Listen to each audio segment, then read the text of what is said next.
Grilled mixed satays aren't usually found on restaurant menus in Thailand. They're most often sold from street carts by vendors who have a charcoal grill built right into their ingeniously designed mobile cooking station, often attached to a motorbike.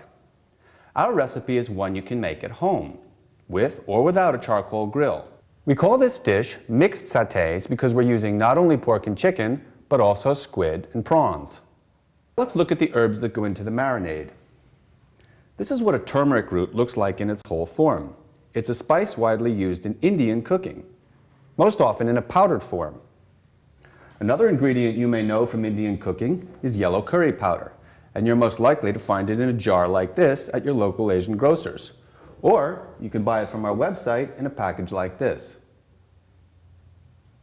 This, of course, is fresh lemongrass, and this is a whole coriander plant, which you may know as cilantro. In our marinade, we're going to use not only the leaves and the stems, but also the root, which is packed with flavor. Now, before we make our marinade, let's look at some of the sauces that go into it. We have our slightly sweet and thick oyster sauce. For saltiness, we have light soya sauce. And we also use a cup of fresh coconut cream. Now here on Samui, ours is fresh, but you're likely to get yours in a form like this or this. If you're using a packet of coconut powder like this one, add about 1 cup of lukewarm water for a nice creamy consistency. Let's prepare the marinade. We start with our coconut cream. Then we add 1 teaspoon of our turmeric powder. Next is a tablespoonful of our yellow curry powder, which, by the way, is a mixture of spices used in Indian and Malay cooking, including coriander, cumin, and turmeric. Palm sugar has a distinctively sweet taste, and we're going to use 1 teaspoonful of it.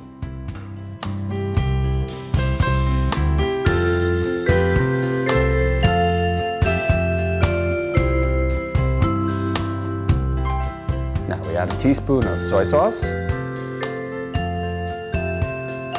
and 2 tablespoons of our oyster sauce.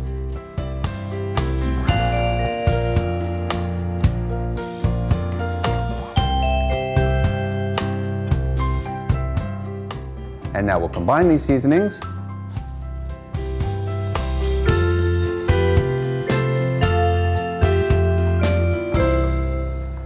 Next, we're going to bring out the flavor of 2 stalks of lemongrass by first crushing them and then cutting them into bite-sized pieces before we add them to the marinade.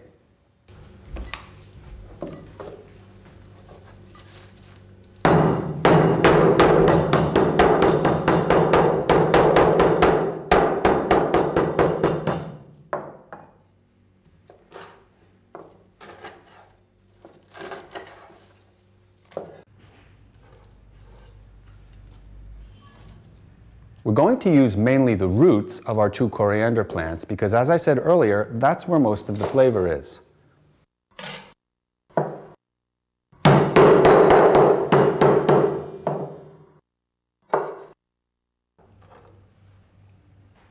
And we add 2 crushed cloves of garlic,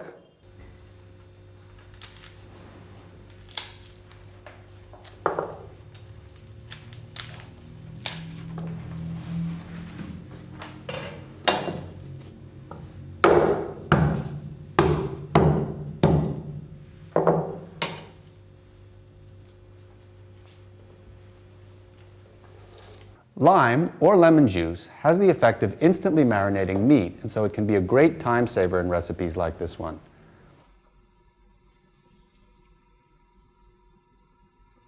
Now we'll mix this well.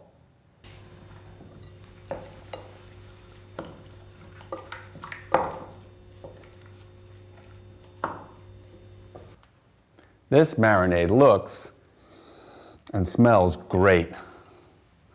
Now we can prepare our seafood. We cleaned the squid ahead of time, and we kept the legs because we like them as much as we do the body. Maybe more.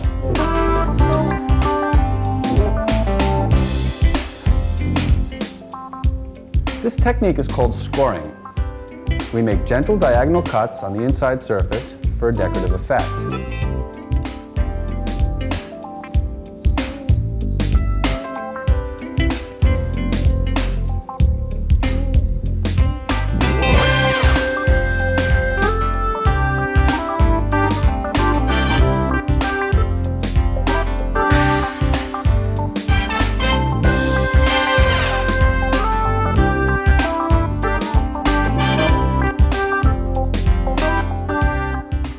hope you can get wooden skewers like these. We prefer them to steel because they seem more traditional somehow. But wood burns when you expose it to fire, so we soak them beforehand.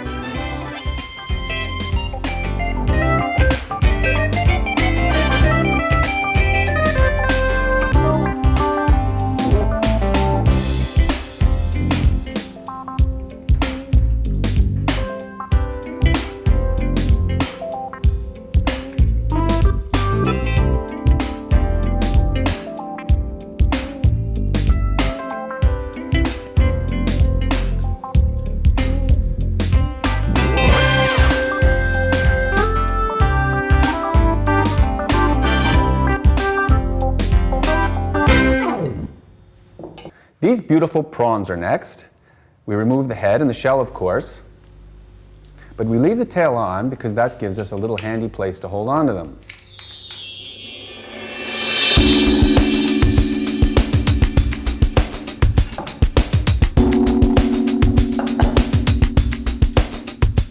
Don't forget to remove this little sharp bit here because we wouldn't want anyone to bite down on that.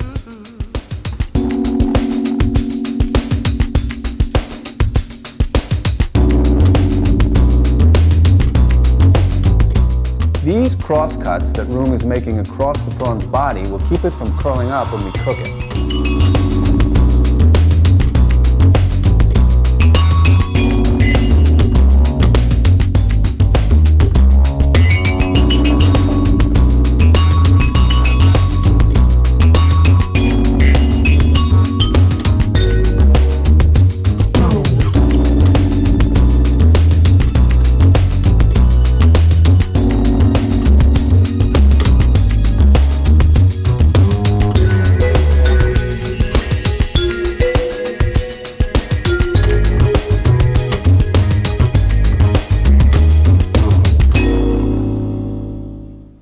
Next, we'll slice this nice pork tenderloin and tenderize each piece.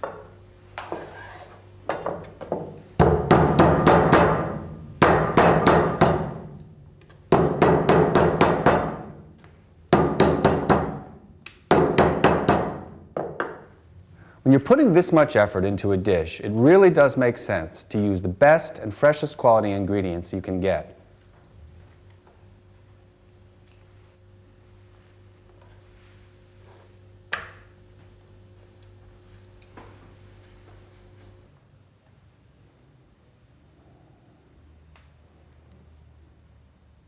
And we do the same with our chicken breast.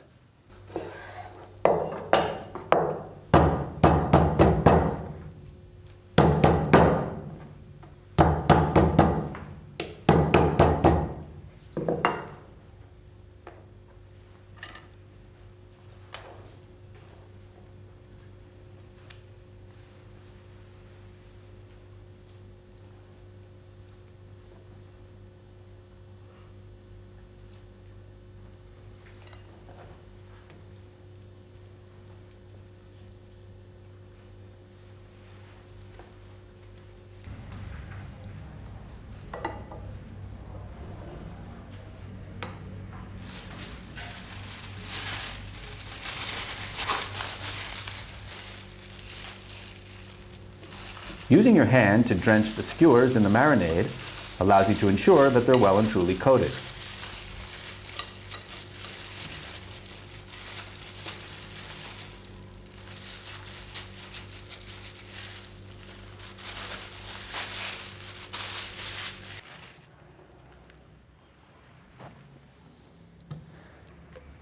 Now we put our marinade into the refrigerator for at least 2 hours.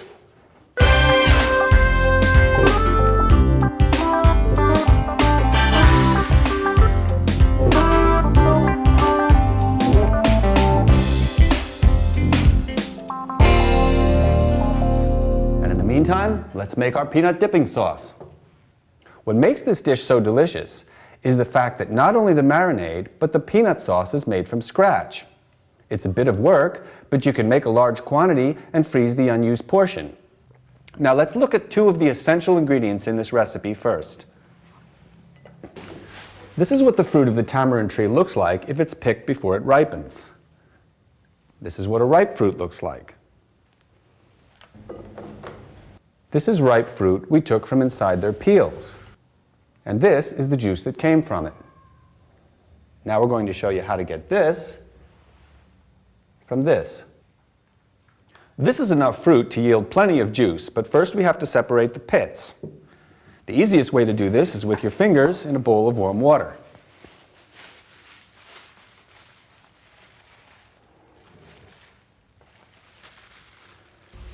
Now, your only option may be to buy your tamarind juice from your Asian grocery. But if you do have access to a tamarind tree, nothing beats the real thing. When you watch the culinary tour chapter of this DVD, you'll see what a tamarind tree looks like when it's bearing fruit. Tamarind juice is an important ingredient in many Thai dishes.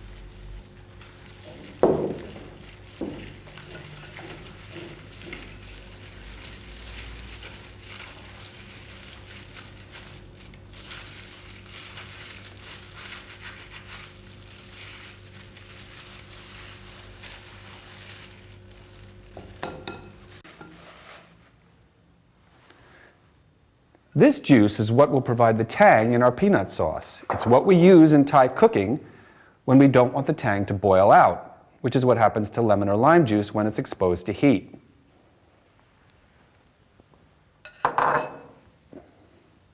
We have 2 cups of unsalted peanuts in this dish. We need to roast them, so let's go to the stove.